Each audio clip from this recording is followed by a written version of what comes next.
Hi అండి. జుట్టు సమస్యలు ఎక్కువైపోతున్నాయి కదా, రాను రాను జుట్టు అంతా ఊడిపోతుంది అందరికీ. కాబట్టి కొంచెం కేర్ తీసుకుందామా? అందుకని నేను కొన్ని టిప్స్ చెప్తాను, మీరు ఫాలో అవ్వండి మీకు ఇష్టమైతే. ఓకేనా? చక్కగా కరివేపాకు తెచ్చుకోండి. ఏముంది, 10 రూపాయలు పెడితే చాలా ఇస్తారు.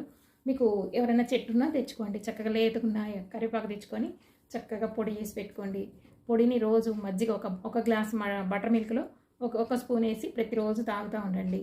అప్పుడప్పుడు వారానికి ఒక్కసారి చక్కగా అంత కరివేపాకు తీసుకొని పేస్ట్ చేసుకొని దానికి కొంచెం పెరుగు, అంటే ఇది ఎంత తీసుకుంటామో అంతే పెరుగు తీసుకొని మిక్సీ కొట్టేసి చక్కగా ముందు రోజు ఆయిల్ పెట్టుకొని తలంతా రూట్ నుంచి చక్కగా పెట్టుకొని 1 గంట 2 గంటలు ఆగి చక్కగా హెడ్ బాత్ చేసేసుకోండి. అప్పుడప్పుడు మంచిగా ఈ కరివేపాకుని మీరు ప్రతిరోజు తినేటము, వారానికి ఒక్కసారి హెయిర్ ప్యాక్ వేసుకోవటము. ఇంకా ఈ హెయిర్ని మంచిగా మీరు ఇది పేస్ట్ చేసుకొని ఉట్టిగా కూడా మీరు తలకు పెట్టించుకోవచ్చు. లేదా మీరు ఆయిల్ తయారు చేసుకోవాలంటే, హెయిర్ ఆయిల్ తయారు చేసుకోవాలంటే చక్కగా కొంచెం నూనె పెట్టుకొని దాంట్లో కొంచెం మెంతులు, ఒక 2 స్పూన్లు మెంతులు, ఒక 2 అంటే 2 రెబ్బలు అనుకోండి, 2 రెబ్బలు కరివేపాకు వేసి, తర్వాత మీకు వీలైతే ఆనియన్, చిన్న ఆనియన్ ఉంటాయి కదా, అవి కూడా వేసేసి, కలోంజీ గింజలన్నీ దొరుకుతాయి, అవి కూడా ఒక స్పూన్ వేసి చక్కగా ఇవన్నీ మీకు కానీ దొరికితే మందార పూలు కూడా, ఒంటిరెక్క మందార పూలు కూడా తీసుకొని చక్కగా బాయిల్ చేసుకొని సిమ్లో మంచిగా చేసుకొని ఆయిల్ అంతా దిగిన తర్వాత ఒక రోజంతా అంటే వడగట్టేసి అలా ఉంచి తెల్లారి నుంచి వాడండి. అలా చేస్తూ ఉంటే మీకు హెయిర్ మంచిగా వస్తుంది.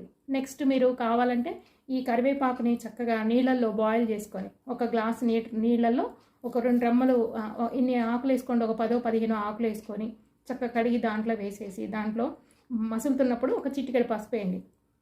చిటికెడు పసుపు, చిటికెడు మిరియాల పొడి, చిన్న అల్లం ముక్క చక్కగా బాయిల్ చేయండి. బాయిల్ చేసి దాన్ని మనం వడగట్టుకొని దాంట్లో లెమన్ జ్యూస్ కొద్దిగా, కొంచెం హనీ, ఇట్లా ప్రతిరోజు పిల్లలకి మీరు అట్లా ప్రతిరోజు ఒక అలవాట్లాగా చేసుకున్నారనుకోండి, దీనివల్ల ఎన్ని ప్రాబ్లమ్స్ క్యూర్ అయితే తెలుసా? వైట్ హెయిర్ రాదు, జుట్టు బాగా పెరుగుతూ ఉంటుంది, మళ్ళీ కంటి చూపు మెరుగవుతుంటుంది, డయాబెటీస్ వాళ్ళకి చాలా బాగా పనిచేస్తుంది, జీర్ణకోశం సంబంధించిన వ్యాధులు తగ్గిపోతాయి, తర్వాత ఐరన్ లోపం ఉండదు. ఇప్పుడు పిల్లలకి చాలామందికి పీసీఓడి ప్రాబ్లమ్స్ అని, ఐరన్ లేకపోవడం, బ్లడ్ పర్సంటేజ్ తగ్గిపోవడం, నెక్స్ట్ హెయిర్ ఫాలింగ్ బాగా అవ్వటం, ఇలాంటివన్నీ జరుగుతున్నాయి. కాబట్టి ఇలాంటివి చిన్నవి న్యాచురల్గా చేసుకోవడం వల్ల మన హెయిర్ని మళ్ళీ రీగ్రోతింగ్ తెచ్చుకోవచ్చు. కాబట్టి మీరు ట్రై చేస్తానని అనుకుంటున్నా. Thank you.